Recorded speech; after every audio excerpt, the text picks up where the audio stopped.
Hey guys, this is Warhawk Beyond 2040 and welcome to a very special bonus video for the Crisis on Infinite Earths review series.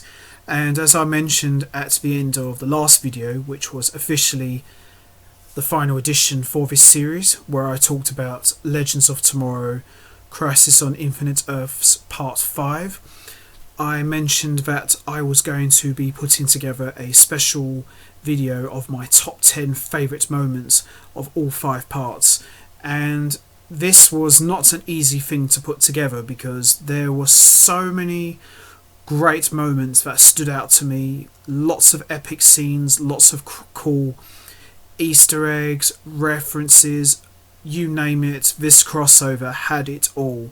So I managed to narrow it down to what I thought were my top 10 favourite moments of this event, and with that all said, let's get right into it. Let's talk about my top 10 favourite moments, and we begin at number 10 of my favourite moments, and that was none other than Flash meets Flash. Now, in part 4 of the Crisis event, we saw Barry with a little bit of help from Oliver, now in his Spectre form, give him a little extra boost to run into the Speed Force, and he ended up in an abandoned Star Labs where he met the DC Extended Universe version of The Flash, played by Ezra Miller. Now, this was a very shocking moment because there was no indication, there was no hint that Ezra Miller was even going to be appearing in the crossover event, and it was just a funny, hilarious moment, a true meeting of Flash of two worlds, and I absolutely loved it. Ezra Miller was at his absolute dopey, dorkiest best, and I absolutely loved it, and mega props to the CW for bagging Ezra Miller for this cameo, and I've got a feeling that this won't be the last time we see the DC Extended Universe crossing over into the Arrowverse, and I'm hoping this leads to something in the Flash's solo movie. Number 9 of my favourite moments, and that was Oliver Queen becomes the Spectre.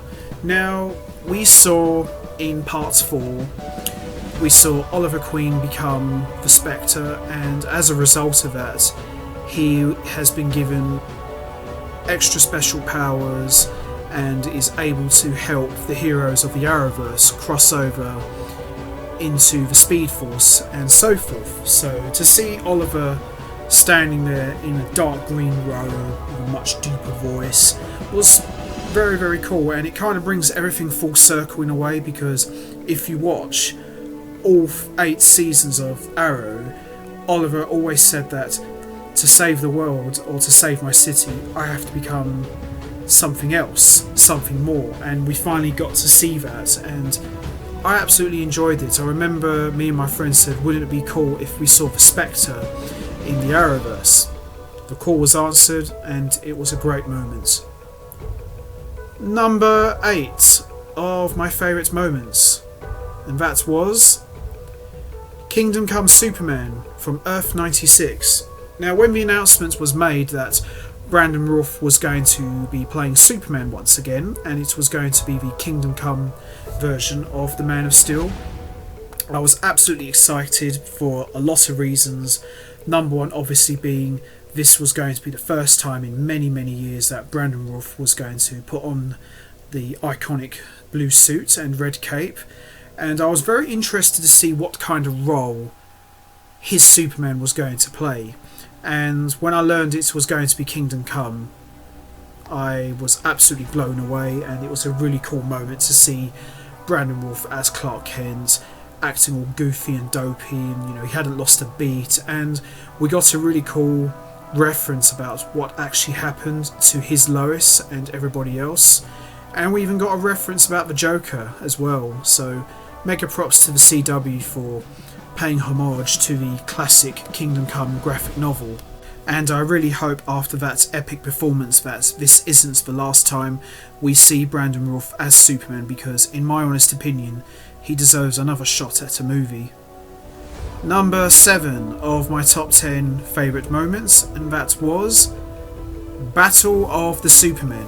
Now, in this scene, we saw Lex Luthor get control of the Book of Destiny, and he managed to brainwash Kingdom Come Superman, and he went at it with Earth 38 Superman.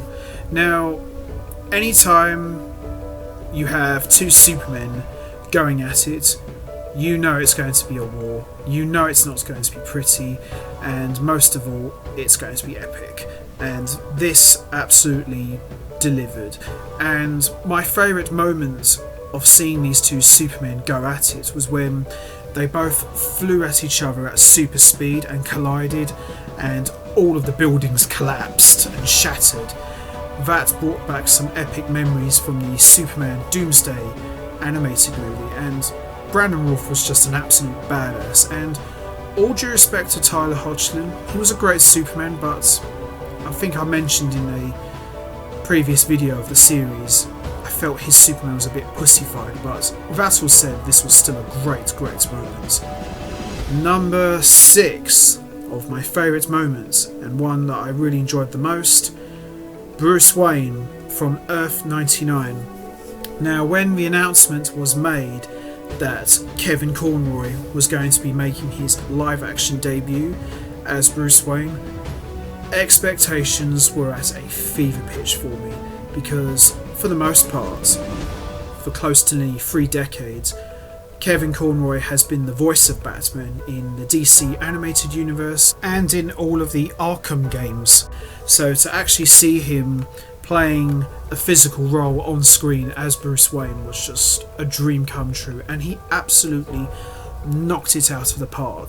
He played the Kingdom Come version of Bruce Wayne, where he was walking around in the exoskeleton mech suit, and he just came across as very dark and very bitter, probably a lot more than he was in Batman Beyond, and he was just absolutely fantastic. And one thing that I enjoyed the most of this moment was, in this Earth, this Bruce Wayne went on a killing spree. He killed all of the villains, and I remember me and my friend talked about this. You have to know that the first person he killed was the Joker, because if you're going to do a version of Batman that goes around killing people, you know the Joker has got to be at the top of that list. And Kevin Conroy, with his snarly voice, was just absolutely awesome in that role. And if this was going to be a one-time deal, then boy oh boy, what an absolute epic scene. But I'm really hoping that this isn't the last time we see Kevin Conroy as Bruce Wayne. I'm hoping we'll get to see more of him in the near future. And to hear Kevin Conroy say the lines of Ben Affleck's Batman from Batman v Superman Dawn of Justice was really cool, and what can you say really? He's Batman. Number 5 of the top 10 favourite moments of mine, and that is Oliver sacrifices himself to save everyone. Now, we all know going in that Oliver was going to die in the Crisis event. We didn't know how, but it was always hinted that he was going to make his final stand and do what was needed to save the multiverse. But what I didn't know going in, that Oliver was going to die at the end of part 1. It was a really shocking moment. It really caught me off guard and completely took me by surprise. As I said, I wasn't really expecting it, but yeah, Green Arrow just went out there, kicked a lot of ass, and he went out like a true boss. Now, if we didn't get the moments that we would have got in part 4 of the Crisis, then this probably would have been number 1. But this was still a great scene to see Oliver laying there on the bed, covered in blood, and saying his goodbyes and farewells to Kara and Barry and to Mia was very, very well done, and an outstanding performance. Number 4 of my favourite moments, and that is Earth 90's Flash sacrifices himself. Now, all throughout the build-up to the Crisis crossover event, we were constantly told that the Flash is going to make the ultimate sacrifice and disappear in the Crisis event, but we was never told which Flash it was going to be. So Earth 90's Flash decides to trade places with Earth 1's Flash and sacrifice himself to save everybody. Now we see him on the speed ramp running at full speed, and we get a nice little flashback from the 90s show of a young John Wesley Shipp, and I tell you what, this scene brought a tear to my eye because, you know, it was so cool to see John Wesley Shipp back in the Flash suit again, and I'm really glad that his Flash got the perfect send-off, because the way the TV show ended, it just got cancelled. So I'm really glad they wrapped up his story arc, and as I said, he went out like a true boss in my opinion. Okay then, number 3 of my top 10 favourite moments, and that is Black Lightning makes his Arrowverse debut. Now, when Black Lightning came out a few years ago as a show, the show's producers had very specifically gone out of their way to saying that he's not part of the Arrowverse, we probably won't be seeing him cross over and meet the other heroes, but I always looked at it like, if you're ever going to bring in Black Lightning into the Arrowverse and mix it up with the other heroes, then it's got to be big. And what bigger way to do it than by bringing him in for the Crisis event, and it absolutely delivered, and it was really cool to see him mix it up with Earth 1's Flash. We even got to see him interact a little bit with Earth 90's Flash. It was an absolute epic moment, and I'm hoping that this isn't the last time we see Black Lightning team up with the other heroes of the Arrowverse. I love Chris Williams, he's a fantastic actor, he really works his ass off, and you see that in all of his performances, and it was a lot of fun, and I absolutely geeked out at this moment because I didn't think we was going to see him in the Crisis event. I know there'd been rumours that we could see him, but until it actually happened I wasn't buying into it, but it was a great moment and I absolutely loved every second of it. Okay then, number 2 of my top 10 favourite moments, that is the Arrowverse's Justice League is officially formed. Now this probably would have been my number 1 moment, but it's not, and I'll explain a little bit later on why that is not the case, but this is still a great moment anyway, and one of my favourites.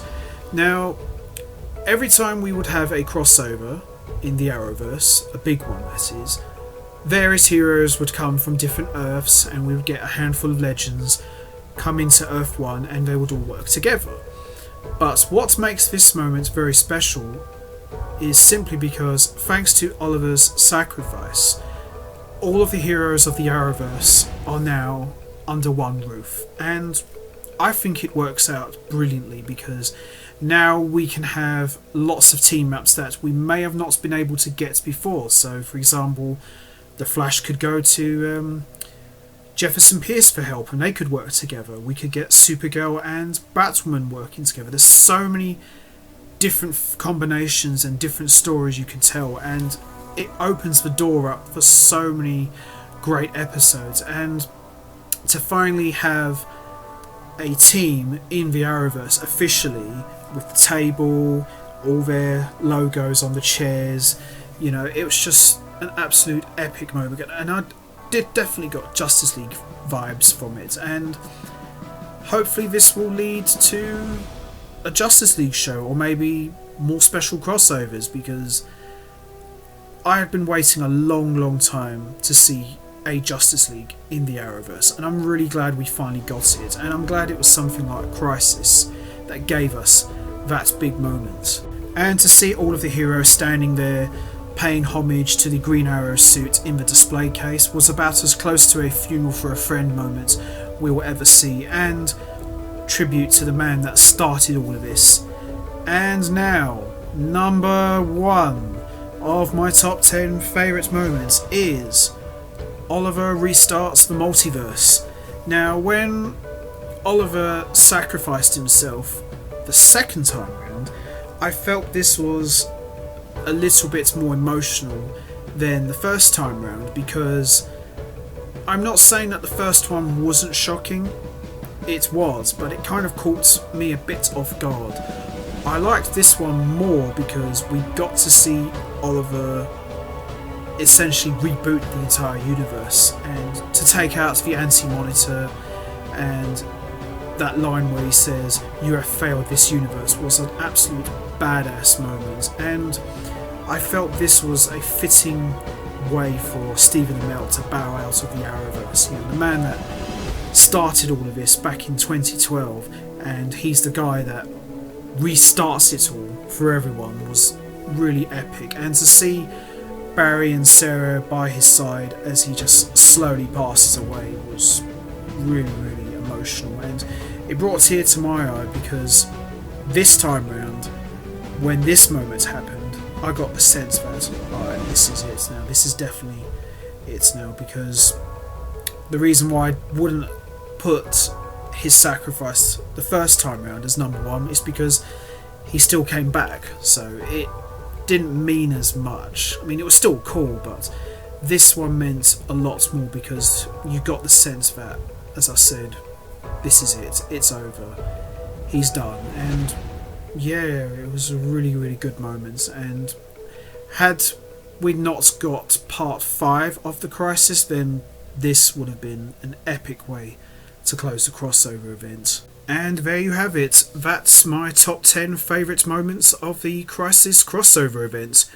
What were your top 10 favourite moments? Was it any of these, or do you have top 10 moments of your own?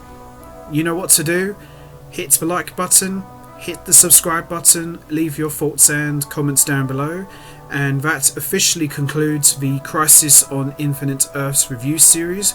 I hope you've enjoyed listening to me reviewing all 5 parts, and I also hope you've enjoyed listening to me talking about my top 10 favourite moments.